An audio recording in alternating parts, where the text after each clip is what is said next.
મૂકં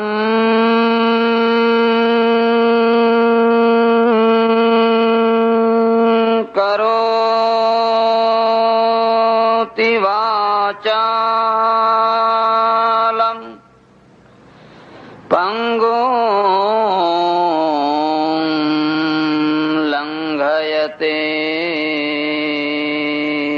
ગિરિમ યત્કૃપાતમહં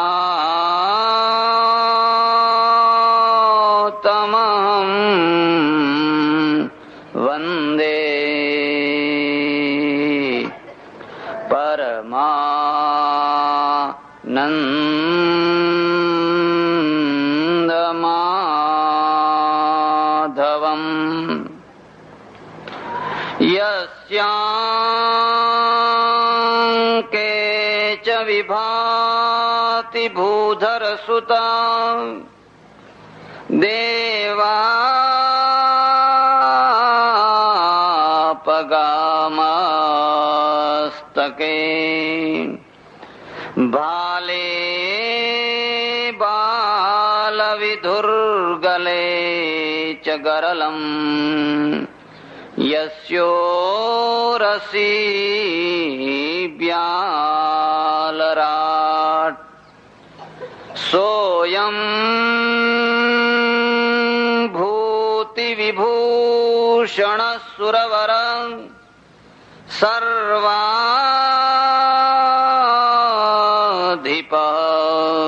સર્વદા સર્વઃ સર્વગત શિવ શશિનિભં શ્રીશંકર પાતુ માં. ઓમ નમો ભગવતે વાસુદેવાય.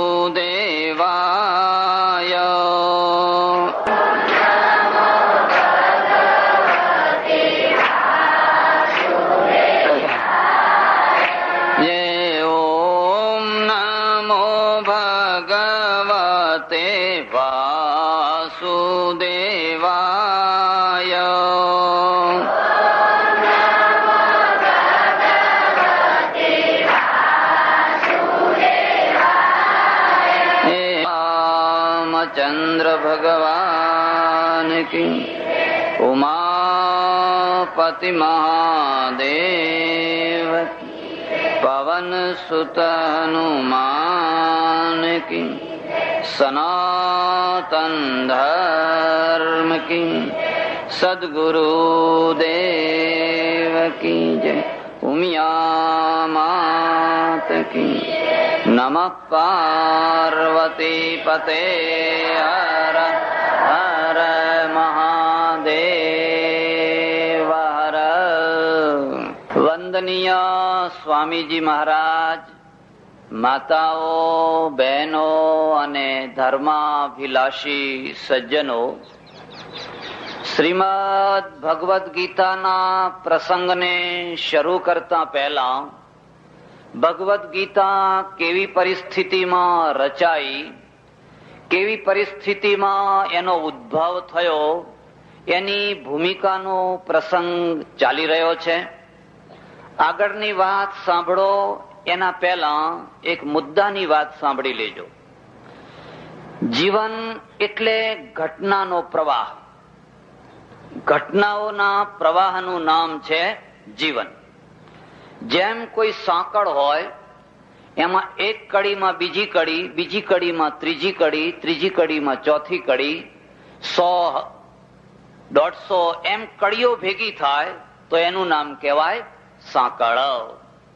એવી રીતે તમારા જીવનની નાની મોટી જે ઘટનાઓ છે એ ઘટનાઓની કડી છે, અને કડી એકબીજા સાથે ગૂંથાયેલી છે. એમ ગૂંથાતી ગૂંથાતી ગૂંથાતી આજે તમે 40, 45, 50, 60, 70 વર્ષે પહોંચ્યા હશો તો એ 70 વર્ષ સુધીની કેટલીય કડીઓ એમાં જોડાયેલી છે. કોઈ કડી નાની છે તો કોઈ કડી મોટી છે, પણ એક પછી એક કડીઓ જોડાતી ગઈ છે. એટલે જીવનનો અર્થ એમ કરી શકાય, ઘટનાઓના પ્રવાહનું નામ છે જીવન. આ જે પ્રવાહ છે એમાં જે જોડાયેલી જે કડીઓ છે, તમે એના ઉપર ધ્યાનથી નજર નાખશો તો તમને ખ્યાલ આવશે કે એમાં કેટલીક કડીઓ લોખંડની છે, કેટલીક કડીઓ પિત્તળની છે, કેટલીક કડીઓ તાંબાની છે, કેટલીક કડીઓ ચાંદીની છે, કેટલીક કડીઓ સોનાની છે. એ બધી કડીઓ એક જ ધાતુની બનેલી, એક જ ધાતુની બનેલી નથી. એમાંની કેટલીક કડી તમે જુઓ તો બિલકુલ લોખંડની બનેલી છે, એટલે એની બહુ કિંમત નહીં. પણ કેટલીક કડીઓ તમે જોશો તો સુવર્ણની બનેલી છે, સોનાની બનેલી છે. એનો અર્થ તમે સમજ્યા? એનો અર્થ એ છે કે તમારા દ્વારા ઘટનારી જે ઘટના, તમારા દ્વારા બીજાના સાથે ઘટનારી જે ઘટના, એ ઘટના કોઈ વાર સોના જેવી હોય છે, કોઈ વાર ચાંદી જેવી હોય છે, કોઈ વાર લોખંડ જેવી હોય છે. આવું કેમ થાય છે? આપણે ઈચ્છીએ કે આપણી બધી કડીઓ સોના જેવી થાય. એવો કયો માણસ હશે જેવી ઈચ્છા રાખતો હોય કે મારા જીવનની ઘટનાઓની કડીઓ લોખંડની જ થાય? એવો કયો માણસ હશે? દરેકે દરેક માણસ એવી ઈચ્છા રાખતો હોય છે કે મારા જીવનની જે કડીઓ છે એ લોખંડ જેવી નહીં પણ સોના જેવી થાય. પ્રત્યેક માણસની એવી ઈચ્છા હોય કે મારી જે જીવનની ઘટના ગતિ છે એ કડીઓ એકદમ સોનાની થવી જોઈએ. પણ આપણી ઈચ્છા હોય કે ન હોય, એમાંની કેટલીક કડીઓ લોખંડની બનતી હોય છે, બહુ થોડી કડીઓ સોનાની બનતી હોય છે. જેની સાંકળમાં સોનાની કડીઓ વધારે હોય એને આપણે મહાપુરુષ કહીએ છીએ. એ મહાપુરુષ છે. એકે એક કડી પ્રેરણાદાયી છે. આપણે એમાંથી કંઈક બોધપાઠ લઈએ એવી કડીઓ છે. જેના જીવનમાં વધારે કડીઓ લોખંડની હોય ત્યારે આપણે કહીએ છીએ કે આ તો શઠ માણસ છે, ખલ માણસ છે, દુર્જન છે, સારો માણસ નથી. આ કડીઓ કેમ આવી થાય છે? પચરંગી કડીઓ કેમ બને છે? એના 4 કારણો છે. લખવા હોય તો લખી લેજો. એના 4 કારણો છે. આપણી જે પ્રવૃત્તિ થાય છે ને, એ પ્રવૃત્તિના આ 4 કારણો છે. સ્વેચ્છા, અનિચ્છા, પરેચ્છા અને દૈવેચ્છા. આ 4 કારણો છે. જો એક જ કારણ હોત ને તો દુનિયા મારા રંગમાં રંગાઈ ગઈ હોત. તો દુનિયા નહીં, તમારું ઘર તમારા રંગમાં રંગાઈ ગયું હોત. પણ તમારા ઘરને જ તમારો રંગ નથી ચડતો. હવે બહારની તો વાત જ ક્યાં કરવાની હતી. ઘરમાં જ કોઈ ગાંઠતું નથી કે ગાંઠે છે? સારું, આટલા અહીં ડાયા થઈને બોલો છો એટલી સારી વાત છે. બહાર આમ મૂછો આમ કરતા હોય પણ ઘરમાં જ કોઈ ગાંઠતું? તો આ 4 કારણો છે. એમાં સૌથી પહેલામાં પહેલું કારણ છે સ્વેચ્છા, ઈચ્છા. આપણને ભગવાને થોડી શક્તિ આપી છે. તમે તમારી ઈચ્છા પ્રમાણે કાર્ય કરી શકો. તમે અહીં આવ્યા તમારી ઈચ્છાથી આવ્યા. તમારી ઈચ્છાથી આવ્યા એટલે પહેલી જે પ્રવૃત્તિ છે અથવા પ્રવૃત્તિનો જે એક ભાગ છે એમાં તમારી ઈચ્છા કારણભૂત છે. એટલો મુદ્દો યાદ રાખજો કે તમામ પ્રવૃત્તિમાં કોઈને કોઈ રીતે ઈચ્છા કારણ બનતી હોય છે. આપણને ભગવાને થોડી શક્તિ આપી છે. તમે તમારી ઈચ્છા પ્રમાણે કાર્ય કરી શકો. તમે અહીં આવ્યા તમારી ઈચ્છાથી આવ્યા. તમારી ઈચ્છાથી આવ્યા એટલે પહેલી જે પ્રવૃત્તિ છે અથવા પ્રવૃત્તિનો જે એક ભાગ છે એમાં તમારી ઈચ્છા કારણભૂત છે. એટલો મુદ્દો યાદ રાખજો કે તમામ પ્રવૃત્તિમાં કોઈને કોઈ રીતે ઈચ્છા કારણ બનતી હોય છે. એટલે દુર્ગા સપ્તશતીમાં ઈચ્છાને દેવીનું રૂપ માનવામાં આવ્યું છે. યા દેવી સર્વભૂતેષુ ઈચ્છા રૂપેણ સંસ્થિતા નમસ્તસ્યૈ નમસ્તસ્યૈ નમસ્તસ્યૈ નમો નમઃ. હે માં, હે જગદંબા, તું પ્રાણીઓમાં બધામાં ઈચ્છા થઈને બેઠેલી છે. અને એ ઈચ્છાને અમે નમસ્કાર કરીએ છીએ. નમસ્તસ્યૈ નમસ્તસ્યૈ. અને કોઈ પ્રજાને મારી નાખવી હોય ને તો એની ઈચ્છાને મારી નાખવાની, પ્રજા મરી જશે આપોઆપ. તમિળોએ કેમ અત્યાર સુધી સંઘર્ષ કર્યો ખબર છે? કેટલા મરાયા, કેટલો હાહાકાર, ગામના ગામ ખાલી કરવા પડ્યા, નિરાશ્રિત થવું પડ્યું, ભાગવું પડ્યું. પણ અંતે જોવો છો ને, અંતે એમનો વિજય થયો. જે ધારતા હતા એ મળ્યું. હજુ પણ જુઓ, ઈચ્છા શક્તિ છે. પ્રજા જયારે ઢીલી ગેસ જેવી બની જાય, શરીરથી ના બને, એની ઈચ્છાને ઢીલી બનાવી નાખો. એની ઈચ્છાને ઢીલી બનાવી નાખો તો પહેલવાન જેવો માણસ હશે પણ ગેસ જેવો થઈ જશે. પહેલવાની બાવડામાં બીજા નંબરે છે, પણ પહેલા નંબરે મસ્તિષ્કમાં છે. તમારા મસ્તિષ્કને પહેલવાન બનાવ્યું છે, અને મસ્તિષ્કને પહેલવાન બનાવ્યું હશે ને તો ગાંધી જેવો દુબળો પાતળો માણસ હાડકું દેખાતું હશે પણ પહેલવાન થઈને ઉભો રહેશે. એના પગને અંગ્રેજ સરકાર પણ ઉપાડી શકશે, ખસેડી શકશે. એટલે લખ્યું છે, યા દેવી સર્વભૂતેષુ ઈચ્છા રૂપેણ સંસ્થિતા. માં, તું ઈચ્છા રૂપમાં છે. પણ મેં તમને કહ્યું ને, એમ ઈચ્છાનો 4 વિભાગ છે, 4 વિભાગ છે.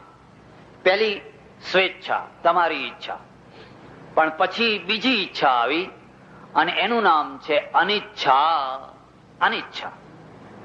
અનિચ્છાનો અર્થ સમજ્યા? પરેચ્છા અને અનિચ્છા બે જુદા છે. અનિચ્છાનો અર્થ સમજવા જેવો છે. માનો કે તમારો કોઈ પડોશી, તમારો સગો ભાઈ, એ કોઈ માણસ પરદેશ જવા નીકળે છે, બહારગામ જવા નીકળે છે, અને તમને છીંક આવી રહી છે અને તમારે છીંક ખાવી નથી, છે કે નહીં?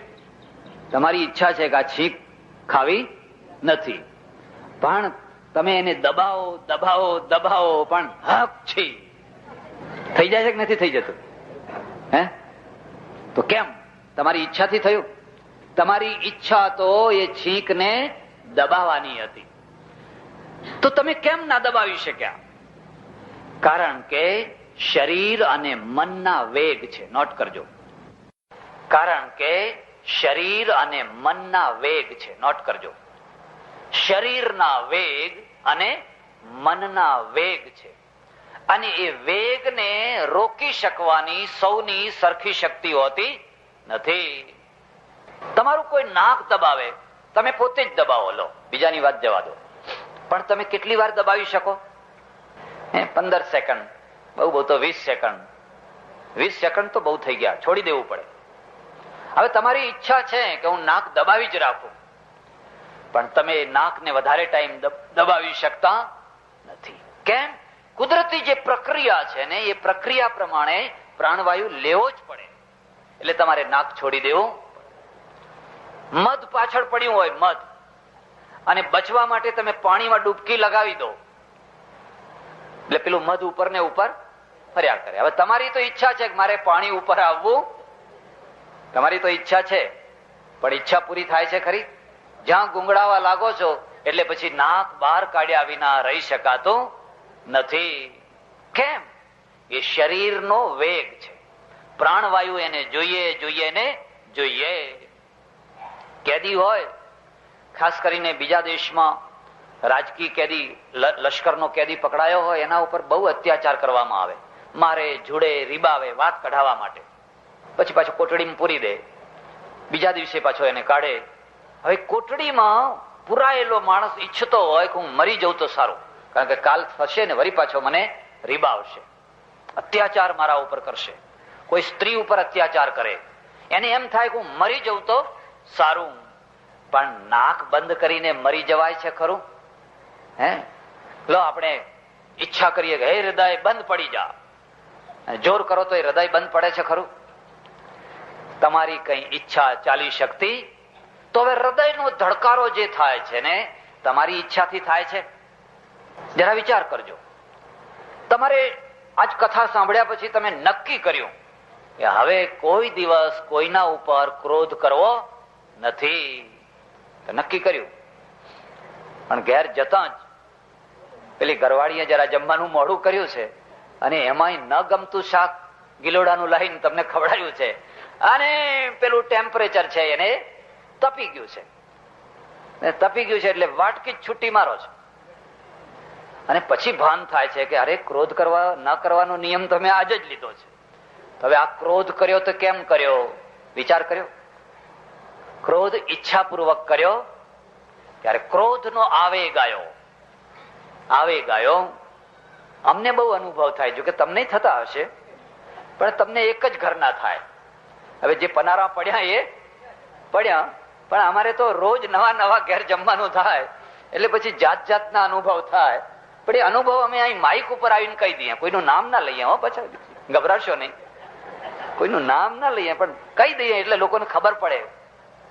આફ્રિકામાં એક સજ્જનના ત્યાં જમવા ગયો. હવે ડોસા 70, 75, 80 વર્ષના ડોસા કથામાં આવે, મને કે બાપજી મારે ત્યાં જમવા આવશો? મેં કીધું નહીં આવીએ તો જશું ક્યાં? 12 વાગે કરશું શું? પછી જમ્યા વિના તો છૂટકો જ નથી ને, એટલે આવવું જ પડશે ને. ના એમ કે મારે ત્યાં જમવા આવો. એટલે ઘણી વાર હું તપાસ કરું કે તમે જમવાનું આમંત્રણ તો આપ્યું છે, પણ તમારી ઘરવાળીને પૂછીને આપ્યું છે કે એમને એમ આપ્યું છે? ઘણા પુરુષો એવા હોય ને, ઘરવાળીને પૂછે નહીં, મહારાજને જમવા બોલાવશું કેમ, પૂછે નહીં, એમને એમ આમંત્રણ આપી દે. અને પછી જે કડવો અનુભવ થાય એટલે હું કહું પેલા પૂછ્યું છે? અરે મહારાજ એમાં શું પૂછવું? તો એમ કે એના બાપની કમાણી મારા બાપની કમાણી છે, એમાં વળી એને શું પૂછવું? તો જોજો પૂછ્યા વિના ના બોલાવશો. તમે અહીં ગમે એવી મૂછો મરડતા હો ને, પણ ઘરમાં તમે કેવા છો એ અમને ખબર છે. એ તો બહાર બધા મૂછો મરડતા હોય, ઘરવાળીને પેલા પૂછી આવો. પણ તે દિવસે ડોહાને પૂછવાનું ભૂલી ગયો, ડોસાને પૂછવાનું ભૂલી ગયો. તો જમવા ગયો, સરસ મજાનો બંગલો, ડોશી ને ડોસા બે જ, છોકરા કઈ જુદા રહે, સારા સુખી માણસો. ટેબલ ખુરશી ઉપર અમે બેઠેલા. હવે પેલી ડોશી બિચારી એ 72-75 વર્ષની, એને ઓછું દેખાતું હશે કે કામ જરા, એટલે ધીરે ધીરે કઈ કામ કરતી હશે. પીરસવામાં મોડું થયું એટલે અમે બેઠા. અને હું તમને એક ભલામણ કરું છું, ખાસ સલાહ આપું છું, કોઈને જમવા બોલાવો 5, 25, 50 માણસોને બેસાડી રાખજો, કલાક બેસાડી રાખજો, પણ પંક્તિ ઉપર બેસાડ્યા પછી ના બેસાડી રાખશો, એમને એમ બેસાડી રાખજો. પણ એડો હવે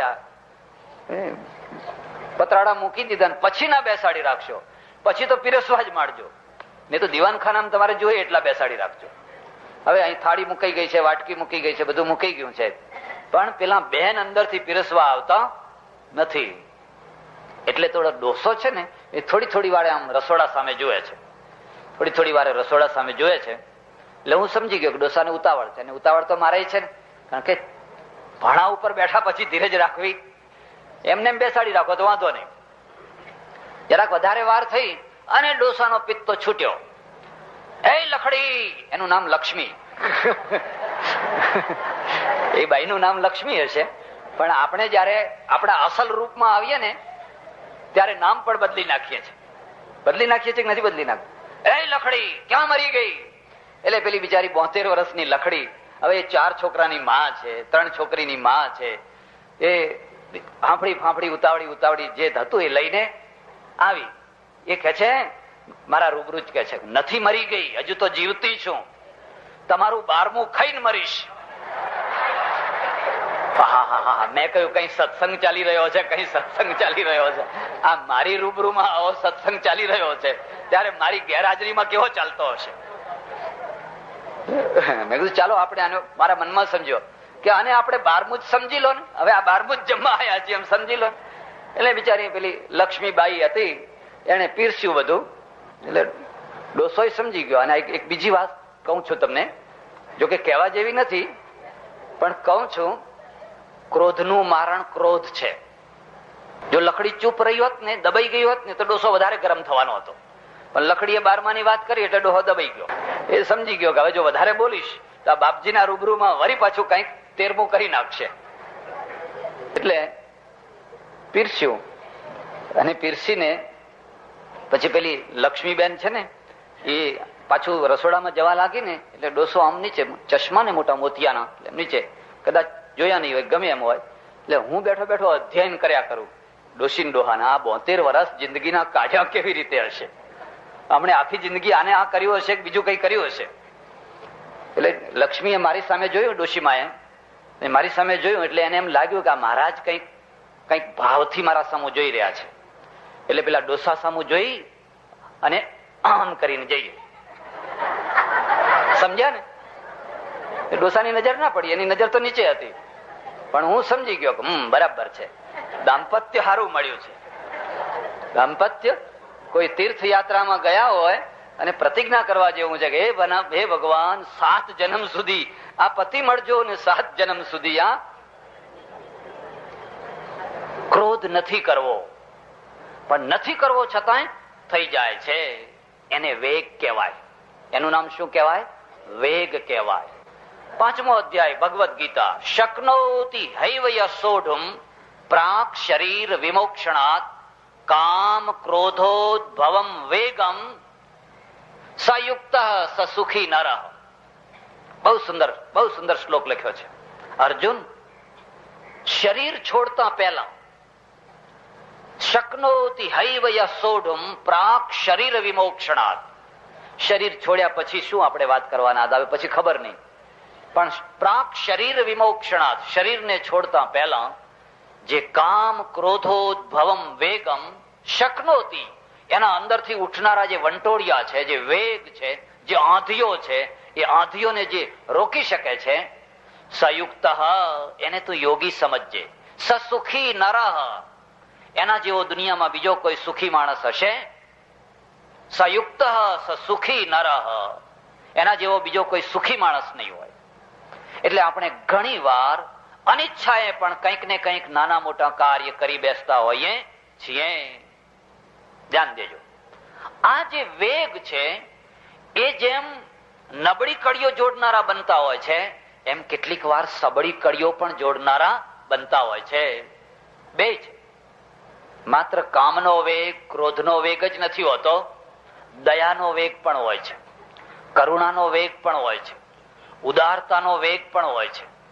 એક માણસ છે, એને ફાલતુ દિવસોમાં તમે જઈને જુઓ તો એક પૈસો ના આપે, એના છોકરાને 5 પૈસા ના આપે, તમને ના આપે, પણ કથા સાંભળવા આવતો હોય ને પછી કથાના કારણે એના અંદર વેગ ઉભો થયો હોય. કયો વેગ? ઉદારતાનો. અને ઉદારતાના વેગના ટાઈમે જો 1000 રૂપિયા આપી દે તમને, જે પૈસો ના આપતો હોય એ 1000 રૂપિયા આપી દે. 1000 રૂપિયા કોણે આપ્યા? વેગે આપ્યા, ઉદારતાના વેગે આપ્યા. એ વેગ પૂરો થાય પછી પાછો મનમાં દુખી થાય, કરે રે ક્યાં આપી દીધા. અને વેગ પૂરો થયા પહેલા જો તમે વસૂલ ના કરી લો ને, કાર્યકર્તા ડાયો હોય ને એ સમજે કે આ કાકા બોલ્યા છે ખરા, પણ આ આધી નીચે બેસશે એટલે પાછા બદલાઈ જવાના છે, એટલે વહેલી તકે વસૂલ કરી લો. અને તમે સમજ્યા કે રવા દો ને, 15 દિવસ પછી લઈશું, મહિના પછી લઈશું, અને પેલો વેગ બેસી ગયો. હવે એ વિચાર કરે છે કે 1000 રૂપિયામાંથી છટકવું કેવી રીતે. આ 1000 નો જે વેગ છે ને એ વેગમાંથી છટકવું કેવી રીતે, પછી કઢાવવા બહુ મુશ્કેલ થશે. વેગમાં ને વેગમાં કઢાવી લો તો કઢાવી લો, અને ના કઢાવી લો તો પછી ગયા. તો આ બધા વેગો છે. એમાં શરીરનો વેગ, એમાં મનનો વેગ, આ 2 વેગ બહુ પ્રબળ છે. હું એકવાર ટ્રેનમાં આવું, ઘણા વર્ષો પહેલાની વાત છે, ઘણા માણસો બેઠેલા, એમાં મેલ ટ્રેન ઉભી ના રહે, 2, 3, 2.5 કલાક 3 કલાકે લાંબા ઠેઠ કલકત્તા થી દિલ્હી જાય છે, લાંબા સ્ટેશને ઉભી રહે. અને ઉભી રહે તો પછી થોડાક ટાઈમ માટે ઉભી રહે, નળ ક્યાંય હોય, પાણી ના મળે. એક મારી સામે એક માણસ બેઠેલા, બનતા સુધી વાણિયા હોવા જોઈએ, એક બ્રાહ્મણ હોવા જોઈએ, એને બહુ તરસ લાગેલી. 2-3 સ્ટેશનો, ઉનાળાના દિવસો, અંદર હવા આવે નહીં, પાણીનો કઈ ચાન્સ ના લાગ્યો. એમના સામે જ, એટલે મારી બાજુમાં જ એક મુસ્લિમ ભાઈ બેઠેલા, અને મુસ્લિમ ભાઈ એમનો પેલો જગ, એમાં પાણી પીવે, પાછો એનો એક ગ્લાસ ઊંધો વાળે. પણ એમણે જયારે એ જગ ખોલીને પાણી કાઢીને પીવા માંડ્યું, આ માણસને તરસ એટલી લાગેલી કે એ સીધો જગ પકડીને મોઢે માડી દીધો. મને પાણી આપો એમ માગ્યા વિના સીધો જ ઘાટ મોઢું લાલ ઘૂમ થઈ ગયું. હવે આ પાણી જે પીવા માટે એને આટલા તરફડિયા માર્યા.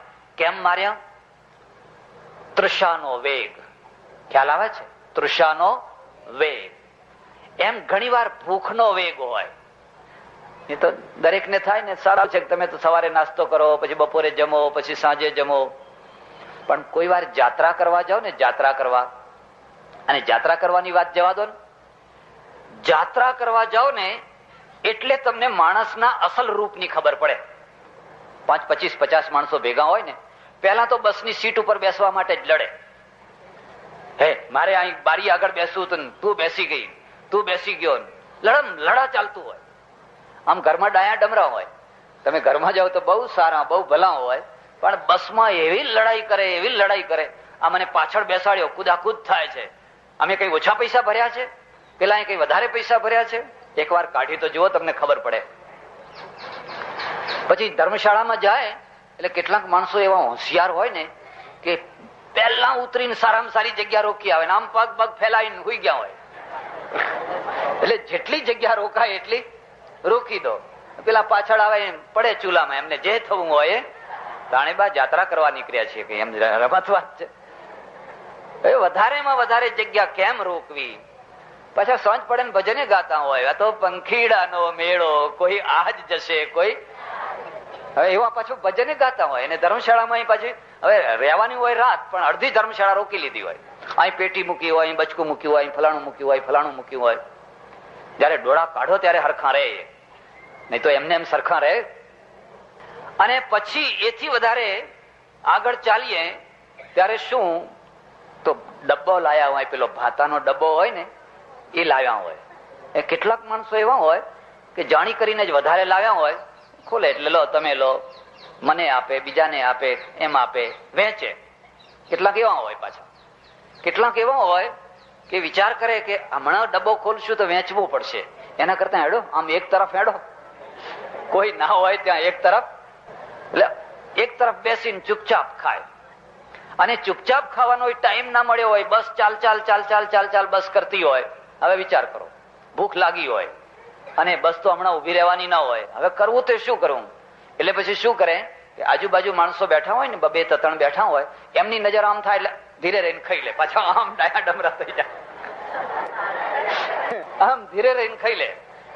એટલે પેલા બાજુ વાળાને આપવું ના પડે. એટલે હવે આ બીજો નંબર આવ્યો. પછી પાછો ત્રીજો નંબર આવે. એ ત્રીજા નંબર વાળા શું કરે કે કોઈ નાવા ધોવા અડા અબડા ગયા હોય ને, એટલે એમના ડાબડામાંથી લાભ ઉઠાવે. આપણો ડબ્બો તો છે જ ને, પણ પેલા નાવા ધોવા ગયા હોય ત્યારે જે થોડોક લાભ લીધો એ આજની ઘડી રળિયામણી.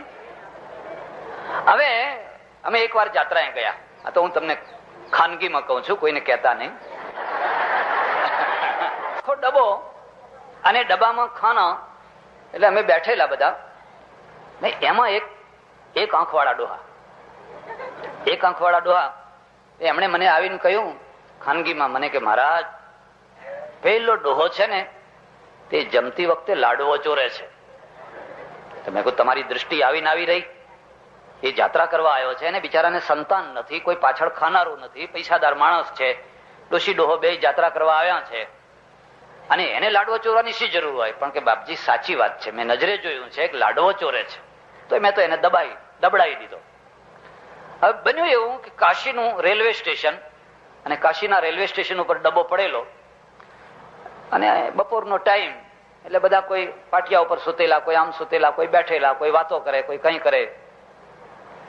જાત્રા ગયા હોય ને, જાત્રા એક મોટા ભાગના માણસોની દ્રષ્ટિ ક્યાં હોય તમને ખબર છે? જોવામાં નહીં, ભગવાનમાં નહીં. મારો કાગળ આવ્યો કે નહીં, મારા ઘેરથી કાગળ આવ્યો કે નહીં. એટલે હજુ 8 જ દાડા થયા છે, શું કાગળ આવ્યો કે નહીં, કાગળ આવ્યો કે નહીં. હવે એમાં બન્યું એવું કે પેલો ડોસો છે ને એ ઉપરના પાટીએ સુઈ ગયેલો, ઉપરના પાટીએ સુઈ ગયેલો. અને લાડવા બનેલા તે દિવસે તે પાણીનો લોટો લઈ જાય ને ખાલી, એમાં મૂકી લાવેલો. અને મૂકી લાવેલો બાજુમાં મૂકીને લોટો, પછી ગરમી તો ઉપર ઓઢી લીધું. અમે ઘણી વાર પૂછીએ કેમ આટલી ગરમીમાં ઓઢો છો? મને ઓઢ્યા વિના ઊંઘ નથી આવતી. એટલે બરાબર ઓઢતા હશે તો ઓઢે એમ કે. પછી ઓઢી લીધેલું. પછી અમે બધા નીચે વાતો કરીએ, અને એમાં પેલા અંદરથી લાડવો કાઢી અને ખાવા માંડ્યો, ઉપર ઓઢેલું. એટલે ચૂપચાપ. કોણ છે? શરીરનો વેગ છે. શરીરના વેગે એને ચોરી કરાવી કે ના કરાવી? હવે પૈસાદાર માણસ છે, સુખી માણસ છે, છોકરા નથી, પાછળ કોઈ ખાનારું નથી, પણ તોય ખાઈ રહ્યો છે. અડધો એક લાડવો ખાધો હશે અને એનું નસીબ ફૂટ્યું ને તે ઓચિંતાના એન્જિને આવીને સેન્ટિંગ મારે ટક્કર મારી. પેલું એન્જિન આવેલું ને સેન્ટિંગ કરવા માટે, એને મારી ટક્કર ને તે પેલો લોટો હતો ને પડ્યો નીચે ને એમાંથી અડધો લાડવો, અને પેલો એક આંખ વાળો ડો મને કે જુઓ બાપજી જુઓ, એમ કે તમે ના પાડતા હતા ને પણ કે જુઓ એમ. શક્નોતિ હૈવ યસોઢું પ્રાક શરીર વિમોક્ષણાત. અર્જુન, શરીર છોડતા પહેલા કામ ક્રોધોદ્ભવમ વેગમ, આ જે વેગ છે ને એ વેગને જે રોકી શકે, અટકાવી શકે, સયુક્ત સ સુખી નર, એ યોગી છે અર્જુન. એના જેવો બીજો કોઈ દુનિયામાં સુખી માણસ નથી.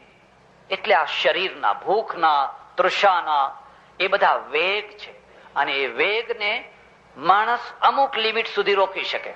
એમાં બધાની શક્તિ સરખી હોય. એક માણસ 2 કલાક ભૂખ્યો ના રહી શકે, એક માણસ 2 દિવસ સુધી ના મળ્યું હોય તો પણ કોઈને ખબર પડવા, ચહેરા ઉપર ખબર પડવા દે નહીં કે મેં ખાધું નથી.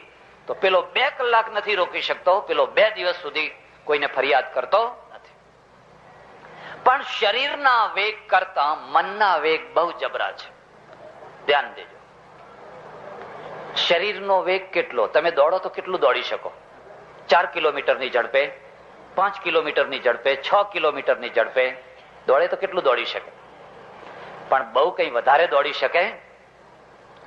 પણ મનનો વેગ કેટલો છે? મનનો વેગ બહુ પ્રબળ છે, બહુ પ્રબળ છે.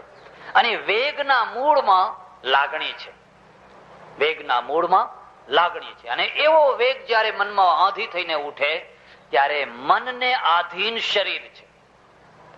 શરીરને આધીન મન નથી, પણ મનને આધીન શરીર છે. જરા વિચાર કરો. તમે 9 વાગે તમારા ઘરમાં સૂતા છો, પણ તમને પિક્ચર જોવાનો વેગ ચડ્યો. કોઈએ કહ્યું હોય કે આજ નવું પેલું ફલાણું પિક્ચર છે અને ફલાણા થિયેટર ઉપર લાગેલું છે, એટલે તરત તમે ઉભા થઈ જશો. ઉભા થઈ જશો કે નહીં થઈ જશો? ઉભા થઈ જશો. અને શરીર છે ને એ દોડવા માંડશે. ટાઈમ થઈ ગયો છે, ટાઈમ થઈ ગયો છે, ટાઈમ થઈ ગયો છે. હવે તમે જયારે પહોંચો છો ત્યાં કહે છે કે આજ તો એ ઉતરી ગયું, હવે તો આ તો બીજું ચડી ગયું, એ તો હતો ઉતરી ગયું. ત્યારે કોઈ કહે છે કે ઉતરી ગયું ખરું, પણ હજુ સિદ્ધપુરમાં ચાલે છે. હજુ સિદ્ધપુરમાં અંધારી રાત હોય તોય ભલે, અને એસટી મળે તોય ભલે, ના મળે તોય ભલે, રોડ ઉપર જઈને ઉભા રહેશો, કોઈનો ખટારો મળે, કોઈનું કઈ મળે, પણ એ પિક્ચર મારે જોવું છે, જોવું છે ને જોવું છે. કયો વેગ છે? મનનો વેગ છે. કોઈ ડોશી મરતી હોય, સગી માં મરતી હોય, સગો બાપ મરતો હોય તો તમે કહેશો ખવારે જવાશે, અત્યારે ક્યાં, અંધારી રાતમાં ક્યાં જઈએ? પણ પેલા સિદ્ધપુર તમે પહોંચી જશો. આ વેગ છે. એટલે બીજી જે પ્રવૃત્તિ છે ને, એ બીજી પ્રવૃત્તિના મૂળમાં ઈચ્છા નથી. એની સમજણ ના પાડે છે. અને અનિચ્છા હોવા છતાં પણ શરીર અને મનના જે વેગ છે એ અનિચ્છા વાળા કામને પણ કરાવી બેસે છે. આ બીજું વાત. હવે પ્રવૃત્તિની મૂળમાં આવેલી ત્રીજી જે ઈચ્છા છે ને, એનું નામ છે પરેચ્છા. પરેચ્છા. ધ્યાન દેજો.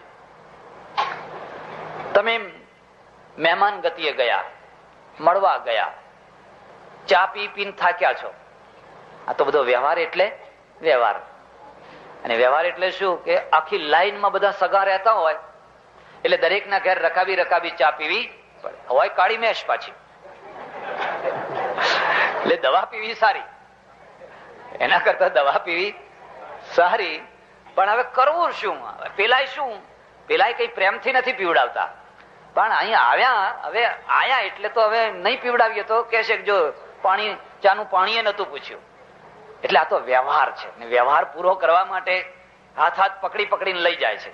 હાથ પકડીને અને થોડી પીવો, થોડી પીવો, થોડી પીવો. હવે બહુ સગા છે ને એક જગ્યાએ બધા ભેગા થઈ ગયા છે એટલે ચા પીવી પડે છે.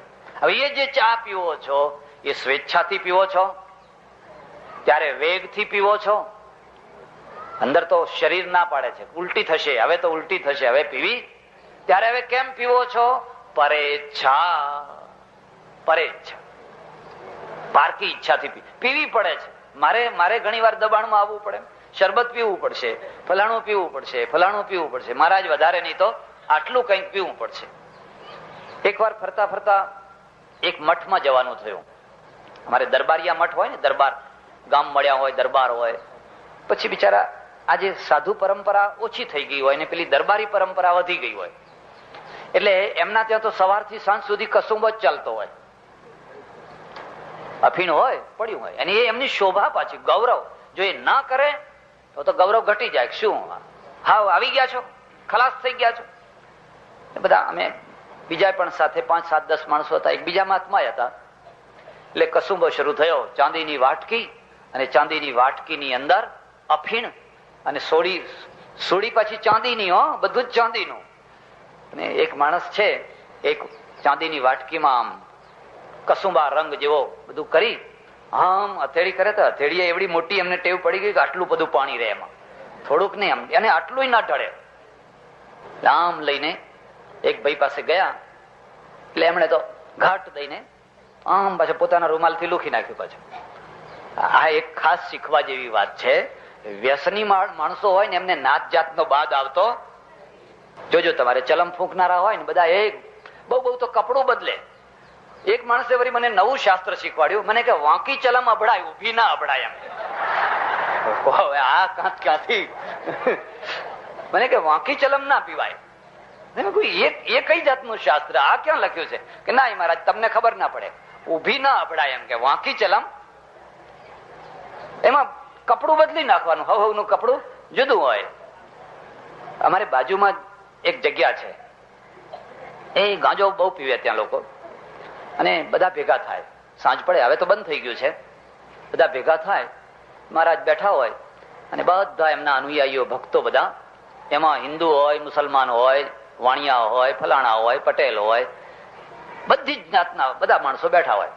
અને મોટી પેલી લાંબી ચલમ, ગિરનારી ચલમ જોઈ છે? ઝપાટામાં આવતા નહીં તો મર્યા સમજો. આવડી લાંબી ચલમ હોય.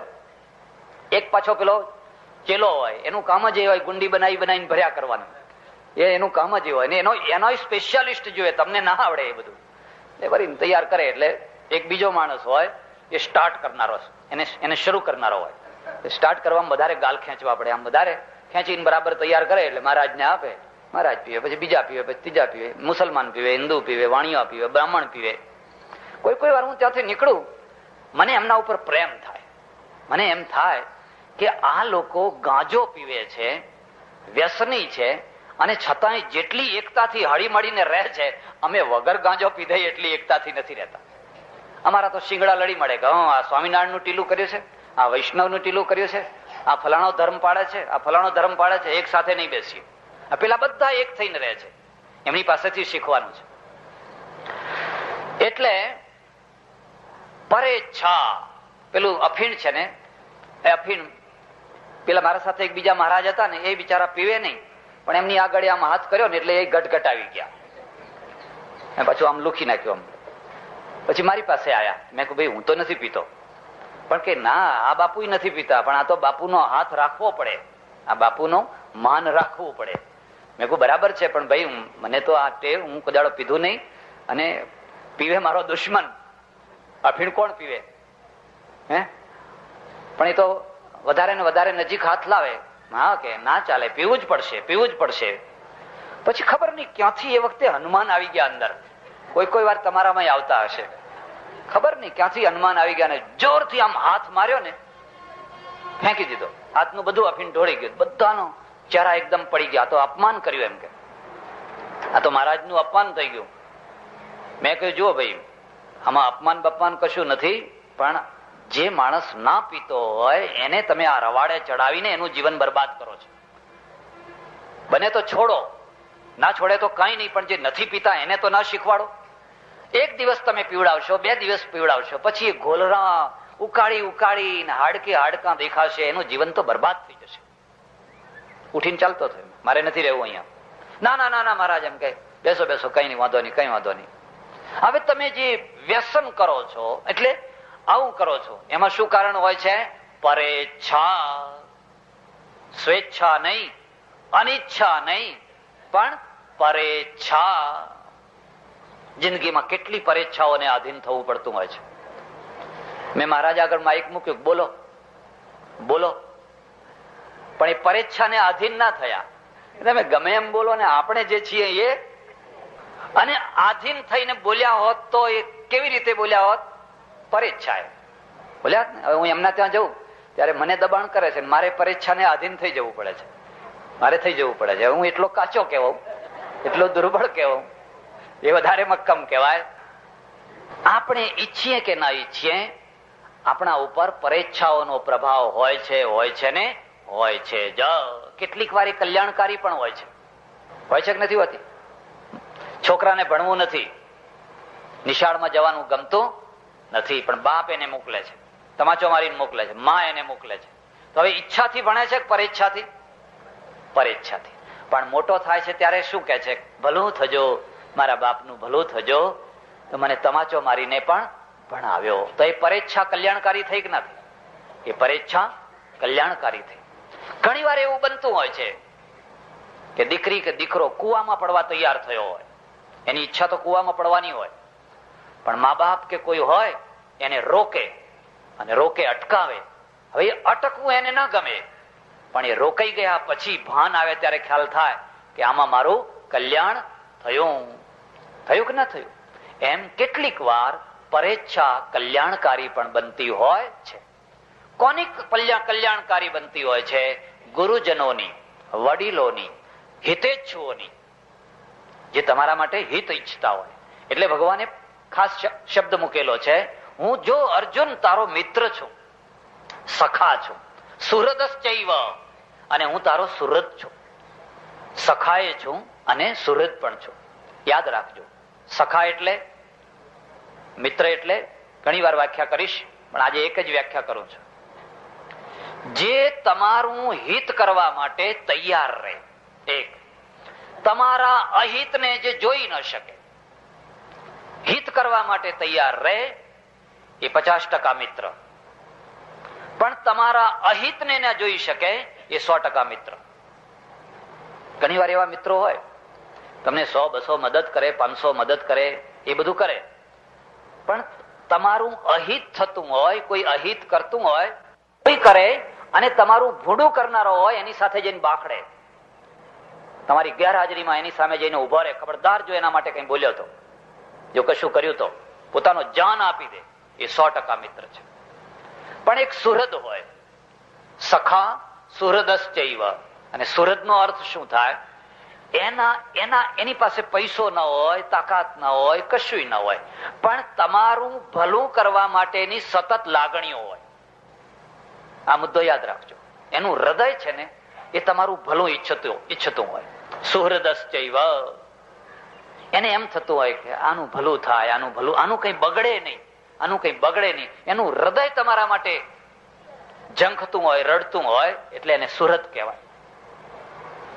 એની ઈચ્છાને આધીન થાઓ તો તમારું કલ્યાણ થાય. આ પરીક્ષા. અને છેલ્લે જે ઈચ્છા આવીને એનું નામ છે દૈવેચ્છા. દૈવેચ્છા, દૈવેચ્છા ની વાત સમજવા જેવી છે. જ્યારે તમે ઈચ્છાપૂર્વકની પ્રવૃત્તિ નથી કરતા, એક, જ્યારે તમારા અંદર અનિચ્છા હોવા છતાં પણ કોઈ વેગના કારણે પ્રવૃત્તિ નથી થતી, ત્યારે, જ્યારે ત્રીજો બહારનો માણસ કોઈ દબાણ નથી કરતો અને છતાં પણ કોઈ કાર્ય થાય છે, આ ત્રણેયમાંથી એક પણ ન હોવા છતાં કોઈ કાર્ય થાય છે, ત્યારે એને દૈવેચ્છા કહેવાય. દૈવને સમજે એ દૈવેચ્છાને સમજે. જે દેવને સમજે એ દૈવેચ્છાને સમજે. તમારી કોઈ ઈચ્છા નથી, એમ તમને અંદરથી કોઈ વેગ પણ નથી, એમ કોઈ દબાણ પણ નથી કરતું, અને છતાંય જયારે એ પ્રવૃત્તિ થઈને ઉભી રહે, ત્યારે એમ સમજવાનું કે આ કુદરતની ઈચ્છા છે, આ કુદરતની પ્રેરણા છે. એટલે મૂળ વાત ઉપર આવું છું. જયારે વિશ્વને હજારો માણસોને હચમચાવનારી ઘટનાઓ બનતી હોય છે ને, જેમાં 1, 2, 3, 4, 5 નહીં, પણ હજારો, લાખો પ્રભાવિત થનારા હોય, એવી જયારે ઘટનાઓ ઘટતી હોય છે, ત્યારે એની પાછળ દૈવેચ્છા કારણ હોય છે. અને જયારે તમારા વ્યક્તિગત જીવનની અંદર એક મુદ્દાનો વળાંક આવતો હોય છે, મહત્વનો વળાંક આવતો હોય છે ને, ત્યારે એ વળાંકને પણ આપણે દૈવેચ્છા કહેતા હોઈએ છીએ. હું મારી વાત કરું, બીજાની વાત નહીં, મારી પોતાની વાત કરું. મને કદી સ્વપ્નમાંય કલ્પના નહીં કે હું સાધુ થઈશ, એવી કલ્પના સ્વપ્નમાંય નહીં. ઉલટાનો કોઈ સાધુ, એટલે ગામડામાં તો કયા સાધુ આવે, પેલા એવા બધા અખાડિયા તે બીજા આવે, એમને હું હેરાન કરી નાખું. એક બે વાર તો લગાવેલા ખરા સારી રીતે, પ્રસાદે આપેલો. અને ગામમાં એવી છાપ પડી ગયેલી, કોઈ માનતો ના હોય, કોઈ બહુ રટ કરતો હોય, કોઈ હઠ કરતો હોય, દુકાન આગળ આમ ત્રિશુર રોપીને બેઠો હોય, ઇતના લેંગે. પછી મને બોલાવી લાગે, હવે તું દવા કરા નહીં, અને મને આવડે દવા. એટલે મને કલ્પના પણ નહીં. એટલું જ નહીં, હું એક જગ્યાએ રહેતો, મારી બાજુમાં જ એક બહુ સારું કુટુંબ રહે, શ્રીમંત કુટુંબ રહે. અને શ્રીમંત કુટુંબના ઘરમાં કુસુંભ ગણો. પતિ પત્નીને બને નહીં, મોટા છોકરાને એની વહુને બને નહીં, નાના છોકરાને એની વહુને કંઈક થોડુંક બને, પછી બે છોકરીઓ, પણ ઘરમાં કોઈ રાગ જ નહીં, કશું જ નહીં, પણ બધા ખાનદાન. જોજો તમે, ખાનદાન ઘરમાં પણ ઝઘડા હોય, અને અખાનદાન હોય ને એમના ઘરમાં ઝઘડા હોય. પણ ખાનદાન ઘરના જે ધુમાડો છે ને, એક બારીની તિરાડમાંથી આટલો બહાર ના નીકળે. એ બધું અંદર ને અંદર ગોટાયા કરતું હોય, બહાર આટલી કોઈને ખબર ના પડવા દે. અને અખાનદાન હોય ને એમના ઘરમાં તો જરાક કંઈક થયું હોય તો આંગણામાં આવો ને, મેળો ભેગો કરો, આખો મહલ્લો ભેગો કરે, આખો મહલ્લો ભેગો કરી નાખે. પેલા બધું ઘરમાં ગૂંચવાયા કરે, બહાર કોઈને ખબર ના પડવા દે. રાંધવું, ખાવું, મહેમાન, આ તે બધું બરાબર ચાલે. એમાં મોટો છોકરો છે ને, એ મારા કરતા ઉંમરમાં ડબલ મોટો, અને બહુ તીખો, બહુ તીખો. એટલે શું કરે, કોઈ વાર છે ને મહિને 15 દિવસે 2 મહિને ભગવું કપડું રંગી આવે, સૂકવે વર્ગણી ઉપર, સૂકવે, બસ સાધુ થઈ જશે, સાધુ થઈ જવું છે. એટલે એની વહુ ને એની માં ને એના ઘરના બધા બિચારા આમ ત્રાહી કરે કે હે જોજો આ નાહી ના જાય, જતો ના રહે, જતો ના રહે. એટલે પછી મને આવે, મને કે તું સમજાવજે, તારું માને. હું ઉંમરમાં નાનો પણ થોડુંક માને. પછી હું એને બેસાડીને કહું, સમજાવું. ત્યારે મને શું કહે છે, ગિરનાર ચલે જાઉંગા. હિન્દીમાં બોલવું પડે ને સાધુ થવું હોય એટલે, ગુજરાતી તો ચાલે નહીં ને. और सबको चिड़िया बना दूं, चकली बना दूंगा. આ બધાને ચકલી બનાવી દઈશ. હવે મા બાપને ચકલી બનાવી છે. સાધુ થવું છે, સિદ્ધિ મેળવવી છે, અને સિદ્ધિ મેળવીને જેને જન્મ આપ્યો છે એ જન્મ આપનારને પહેલા ચકલી બનાવવી છે. હવે આ સાધુ થઈને શું કામ કરવાના હતા? અને એમને તો ખબર નથી ગિરનારમાં કેવી ચકલીઓ થાય છે. એ તો જે ગિરનારમાં વર્ષ 2 વર્ષ રહીને આવ્યો હોય ને, અમને પૂછો કેવું થાય છે. ડુંગરા દૂરથી. એટલે હું એને સમજાવું, જો રોજ પારકા ઘેર જમવા જવું, કોઈ ખવડાવે, કોઈ ના ખવડાવે, કોઈ લાચારી ભર્યું જીવન. અરે આ તે કઈ જીવન છે? કોઈ વારી મરચું જ વધારે નાખ્યું હોય, કોઈ મરચું નાખ્યું જ ના હોય, કોઈ મીઠું જ ના નાખ્યું હોય, કોઈ અને પાછા રહીને પૂછતા હોય, મહારાજ રસોઈ કેવી થઈ છે? ભાઈ હારી થઈ છે, ખાવા દો ને બાપા. ચાલ હવે આના કરતા તું શાંતિથી ઘરમાં રહે ને. હું એને સમજાવતો હતો. એ વખતે મને કલ્પના નહીં કે આ સમજાવનારો જ એક દિવસે કોઈને કશું કયા વિના ચૂપચાપ, કઈ દોડ ધમકી કોઈને આપ્યા વિના ચૂપચાપ ચાલ્યો જશે. જ્યારે તમારા જીવનમાં કોઈ મહત્વની ઘટના ઘટે છે, અને ઘટના તમારી ઈચ્છાપૂર્વક નહીં, તમારી ઈચ્છાપૂર્વક નહીં, કોઈના દબાણથી નહીં, ત્યારે એને આપણે દૈવેચ્છા કહીએ છીએ. અને એટલે હું તમને સૌને કહું છું, તમે તમારા ભૂતકાળને જોજો. તમારે શું થવું હતું, તમારો શું પ્લાન હતો, અને એ નકશો તો કઈનો ક્યાંય ગયો ને નવો નકશો આવીને બેઠો છે. આખો પ્લાન બદલાઈ ગયો. બદલાઈ ગયો કે ના બદલાઈ ગયો? તમારે તો કઈનું કઈ થવું હતું, પણ હવે થઈ ગયા કઈ ને કઈ. ત્યારે એક ઘટના, અને એમાં હજારો માણસોને પ્રભાવિત કરનારી જે ઘટનાઓ ઘટતી હોય છે ને, એમાં દૈવેચ્છા કામ કરતી હોય છે. એટલે આ દુનિયા ટકેલી છે. નહીં તો ક્યારની આટલા અણુબમ હોવા છતાં દુનિયા રહી શકે ખરી? કેટલા અણુબમ છે? કોઈએ મને ગણિત કરીને બતાવ્યું કે એટલા અણુબમ ભેગા થયા છે કે 80 વાર દુનિયાનો નાશ કરી શકાય. આ દુનિયાનો 80 વાર નાશ કરી શકાય. પણ આપણે જીવીએ છીએ, સારી રીતે જીવીએ છીએ, કારણ કે કોઈ જીવાડવા માંગે છે, કોઈ તમને જીવાડવા માંગે છે. એટલે આપણે જીવીએ છીએ. અણુબોમ્બ બનાવનારે બનાવ્યો છે, અને એને ફોડવાની ઈચ્છાના પાછળ કોઈ દૈવ ઈચ્છા કામ કરે ત્યારે વાત જુદી છે. એટલે કૃષ્ણે બહુ પ્રયત્ન કર્યા. દુર્યોધન માની જા, દુર્યોધન માની જા. એક ભયંકર આંધી આવી રહી છે, એક ભયંકર વિનાશ આવી રહ્યો છે. કોઈ વાસ નાખવા નહીં રહે એટલો વિનાશ આવી રહ્યો છે. તને નથી દેખાતું, મને દેખાય છે, મને દેખાય છે, ને તું માની જા.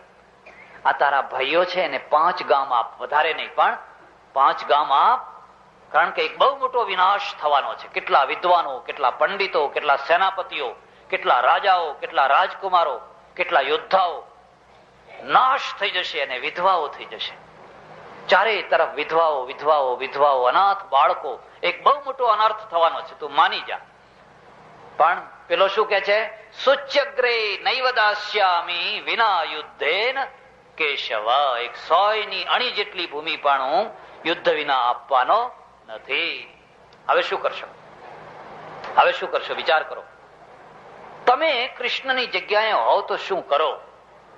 હશે ત્યારે યુધિષ્ઠિરને આવીને કહી દેવાનું, ભાઈ હવે પેલો તો કઈ આપતો, કશું આપતો નથી. હવે 12-13 વર્ષ જંગલમાં રખડ્યા, તે વળી 12 વર્ષ બીજા રખડો, બીજા 12 વર્ષ રખડો, વર્ષ 2 વર્ષ બીજા રખડો. વચ્ચે જોઈશું, મેળ પડશે તો તમારો મેળ પાડી દઈશું. યાદ રાખજો, પ્રજાના 2 પ્રકાર હોય છે. પરિસ્થિતિ પ્રમાણે ધકેલાનારી પ્રજા, પરિસ્થિતિના પ્રવાહમાં, પરિસ્થિતિના વેગમાં તણાનારી પ્રજા એક, અને પરિસ્થિતિનું નિર્માણ કરનારી પ્રજા. આ 2. પરિસ્થિતિના વેગમાં ધકેલાનારી પ્રજા તો બધી જ છે. પરિસ્થિતિ છે ને એમાં ધકેલાનારી પ્રજા. જે પરિસ્થિતિના વેગમાં ધકેલાનારી હોય છે ને એ ઇતિહાસનું નિર્માણ નથી કરી શકતી હોતી, એ ઇતિહાસના પાના નથી લખી શકતી હોતી. એ તો કેવું છે કે એક નાવડું છે દરિયામાં, સડ લગાવેલો છે, આમથી પવન આવે તો આમ ખેંચી લઈ જાય, ને આમથી પવન આવે તો આમ ખેંચી લઈ જાય. અને જ્યાં ખેંચી લઈ જાય ને ત્યાં જઈને નાવડું કે બસ મારે તો અહીં જ આવવાનું હતું. એક બીજો માણસ એવો હોય, ગમે એવો પવન હોય, વાવંટોળ હોય, તોફાન હોય, પણ ઉપર ચડીને સડને કાબુમાં લે, સુકાનને કાબુમાં લે, અને જ્યાં ના જવું હોય ત્યાં ના જવા દે, ને જ્યાં જવું હોય ત્યાં નાવડું લઈ જાય. એનું નામ સુકાની કહેવાય. એનું નામ કહેવાય સુકાની. સુકાની જો મજબૂત મનનો ને મજબૂત તનનો ના હોય તો નાવડું તમારું કાબુમાં રહે. પાંડવોનો સુકાની કોણ છે? પાંડવોનો સુકાની કોણ છે? કૃષ્ણ સારથી. રથ એ નાવ છે, રથ એ નાવ છે, નાવના ઉપર બેઠા છે. રથ એને તમે સ્થૂલ અર્થમાં ના સમજતા.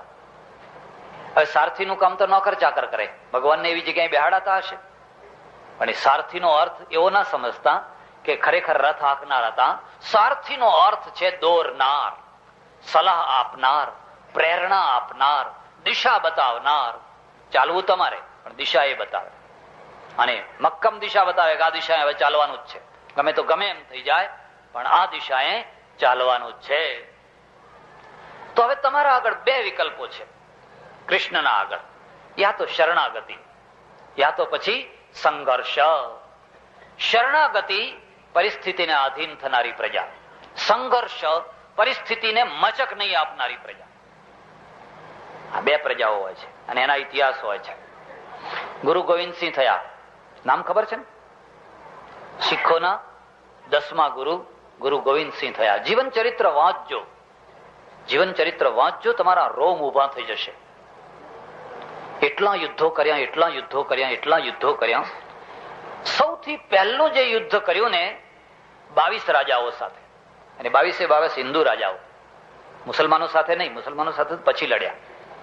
22 હિન્દુ રાજાઓ પહાડમાં, એટલે હિમાલયના પહાડમાં એમની જગ્યા ત્યાં રહે. ત્યારે ગોવિંદસિંહ રાજા નતા, કોઈ સિંહાસન ઉપર બેઠેલા રાજા નતા, ત્યાં રહે.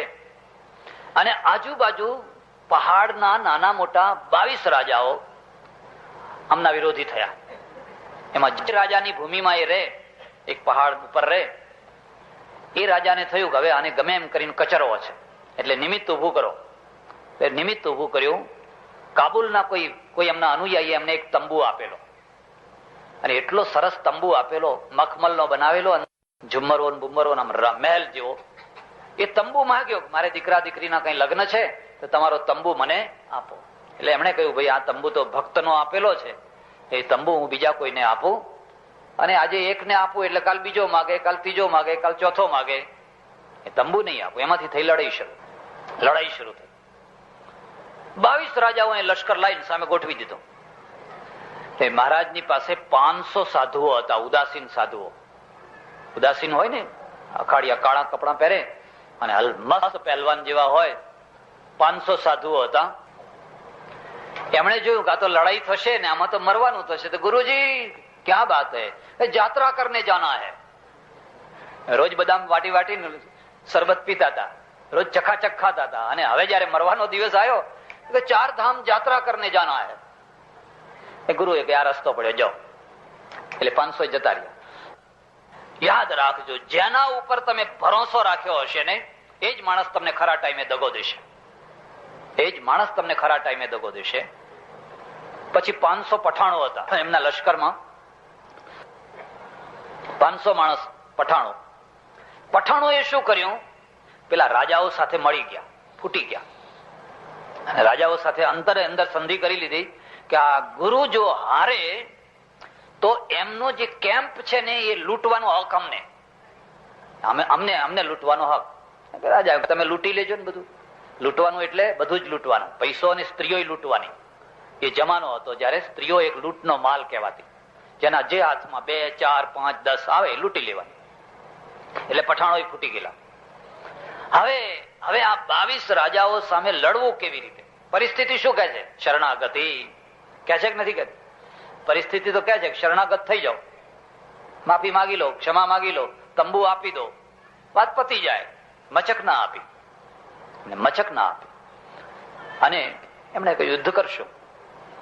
એ જ્યાં રહેતા હતા એના ઉપર એક 10 માઇલ ઉપર પહાડમાં એક મુસ્લિમ ફકીર રહે, પીર હતા, એને પીર કહેવાતા. એ પીર રહે, અને એમને ખબર પડી કે આ ગુરુ ઉપર લોકો ચડી આવ્યા છે અને ચારે તરફથી ભીંસમાં લીધા છે.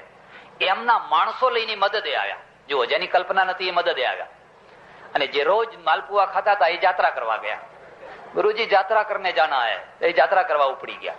અને પેલો જેની કલ્પના નથી એ એના 200-500 માણસ જે હતા એ લઈને મદદે આવ્યા. યુદ્ધ થયું, ખૂબ ખૂંખાર યુદ્ધ થયું. ગુરુ જીત્યા, ગુરુ ગોવિંદસિંહ જીત્યા, રાજાઓ ભાગી ગયા. આનું નામ કહેવાય પરિસ્થિતિનો નિર્માતા.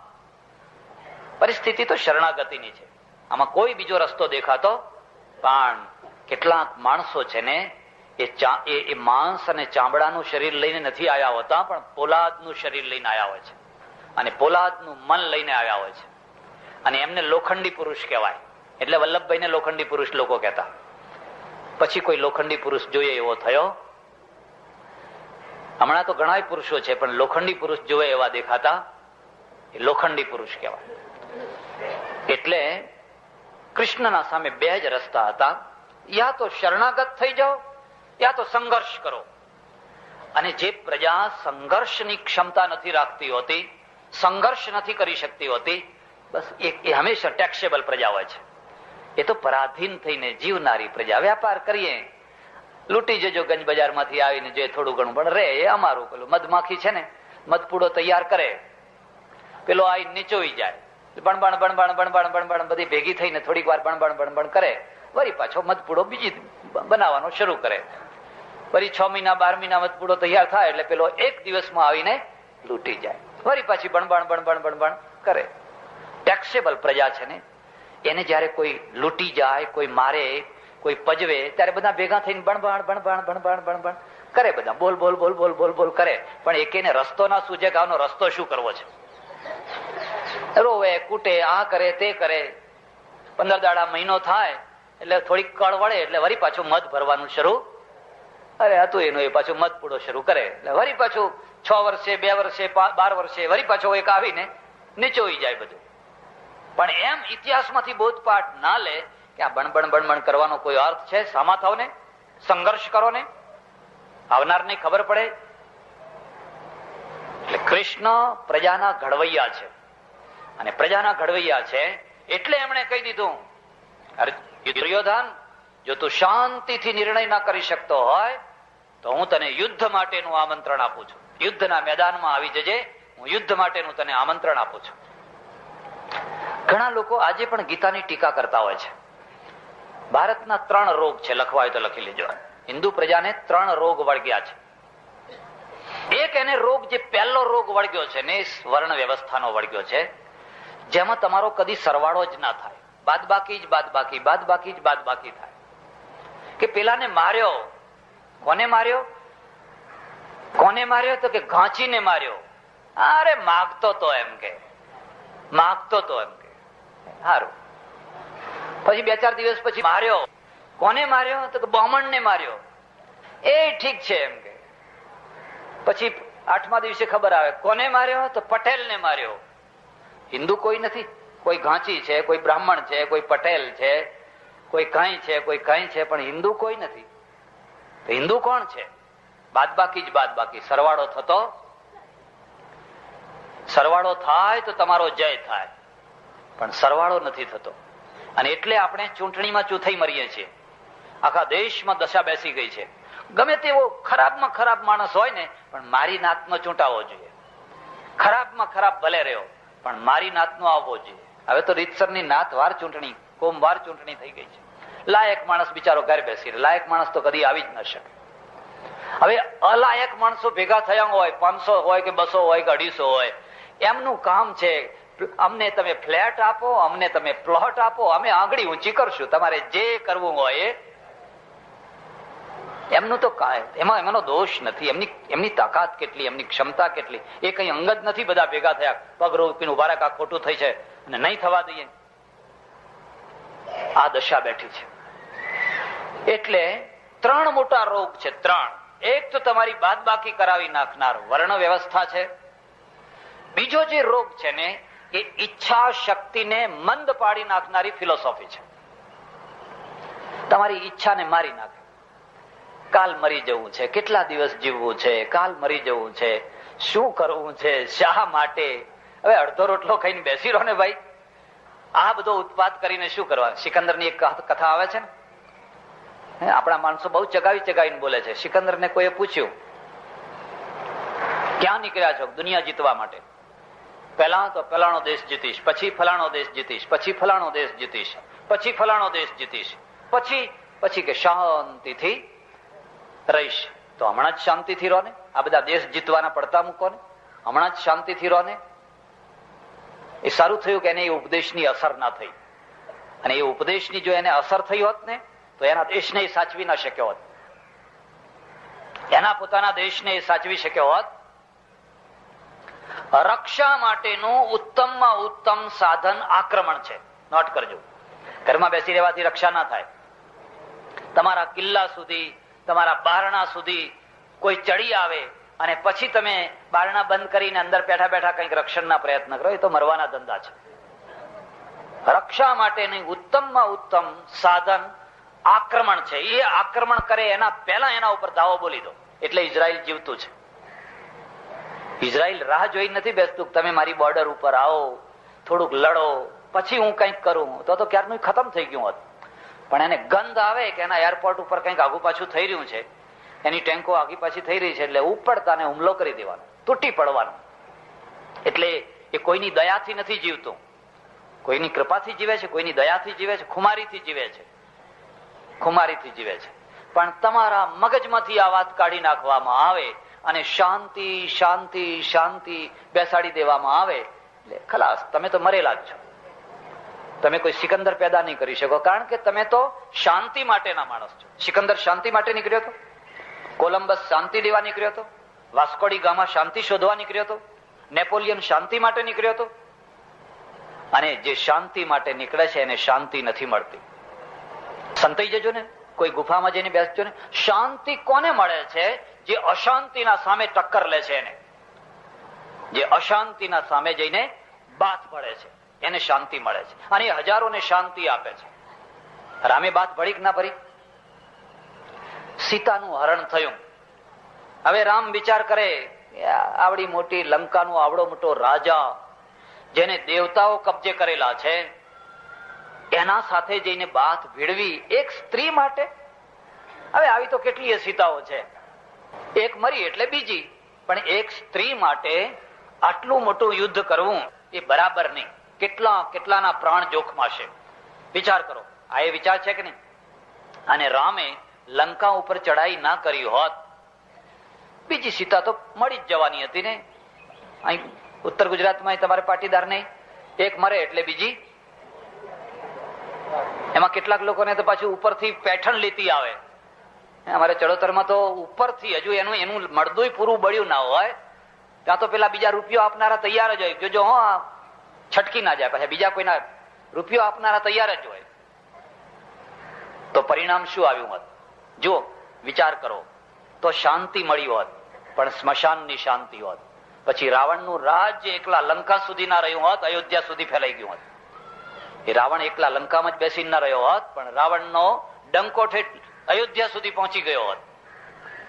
એટલે કાયર પ્રજા શાંતિના ઓઠા નીચે કર્તવ્યને ભૂલીને પછી વગર મોતે, કૂતરાના મોતે મરતી હોય છે. એટલે રામે કહ્યું, હું વાંદરા ભેગા કરીશ, રીંછ ભેગા કરીશ, આદિવાસીઓનો સાથ લઈશ, શૂન્યમાંથી સર્જન કરીશ, પણ આ મોટો ચક્રવર્તી રાજા છે ને એના સામે બાથ ભીડીશ. બાથ ભીડી રાવણને હરાવ્યો, પછી શાંતિ મળી. પછી શાંતિ મળી. તમારે પથારીમાં તમે સૂતા હોવ, પથારીમાં, હવે એમાં માંકડ બહુ હોય. ઘણી વાર હોય છે કે નથી હોતા? માંકડ બહુ હોય, તમને રાત આખી ઊંઘવા ના દે, પણ તમે કહો હું હવે જવા દો ને, શાંતિથી રહો ને.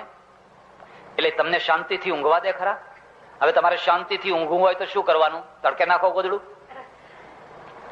તડકે નાખો, 2, 3, 4 દિવસ બરાબર એને કરો, પછી ઘસઘસાટ ઊંઘો કે ના ઊંઘો? હજુ માંકડ તો તોય ઠીક છે, મચ્છર હોય, મચ્છર ઠીક છે, સિંદૂરી કીડીઓ ચડી હોય, તમારા પલંગ હોય ને, પલંગનો પાયો એવી જગ્યાએ દર આગળ આવી ગયો હોય કે સિંદૂરી કીડીઓ ચડી હોય, અને આખી રાત તમને ચટકા ભરતી હોય. હવે ચટકા એ ભરે જાય છે, તમે લવરે જાઓ છો, આમ કરે જાઓ છો, અને હોય હેડો ને આપણે હમણાં રાત નીકળી જશે, હમણાં રાત નીકળી જશે. હવે આ માણસો કદી શાંતિ પામવાના નથી કે કોઈને શાંતિ પમાડવાના નથી. ઉઠો, ઉભા થાઓ, ઉઠો, ઉભા થાઓ.